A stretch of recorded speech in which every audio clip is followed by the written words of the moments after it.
मतदान प्रक्रियेसाठी राज्यभरात कायदा आणि सुरक्षा यंत्रणा सतर्क. राज्यभरात 2 लाखांपेक्षा अधिक पोलीस आणि सुरक्षा यंत्रणेचे कर्मचारी तैनात. विरारमध्ये विनोद तावडेंनी पैसे वाटल्याचा बवियाचा आरोप. विनोद तावडेंना बविया कार्यकर्त्यांनी घेरलं. पैसे वाटपाच्या आरोपावरून भाजप बविया आमनेसामने. भाजपने टीप दिल्याचं ठाकूरांचं वक्तव्य खोटं. भाजपचे राष्ट्रीय सचिव विनोद तावडे यांनी पैसे वाटपाबाबतचे सर्व आरोप फेटाळले. निवडणूक आयोगाकडून विनोद तावडेंवर कारवाई. विनोद तावडेंवर नालासोपाऱ्यात पैसे वाटण्याच्या प्रकरणात गुन्हा दाखल. मोदीजी हे 5 कोटी रुपये कोणाच्या तिजोरीतून निघाले. विनोद तावडे प्रकरणी राहुल गांधींचा ट्विट करत पंतप्रधान नरेंद्र मोदींना सवाल.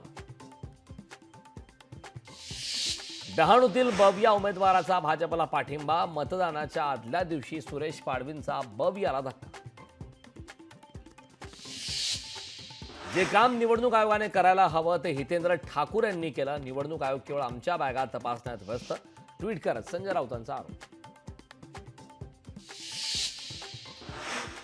विधानसभा निवडणुकीच्या पार्श्वभूमीवर राज्यात राजकीय नेतेच असुरक्षित असल्याचं चित्र. कालपासून राज्यात अनेक ठिकाणी उमेदवारांवर हल्ले.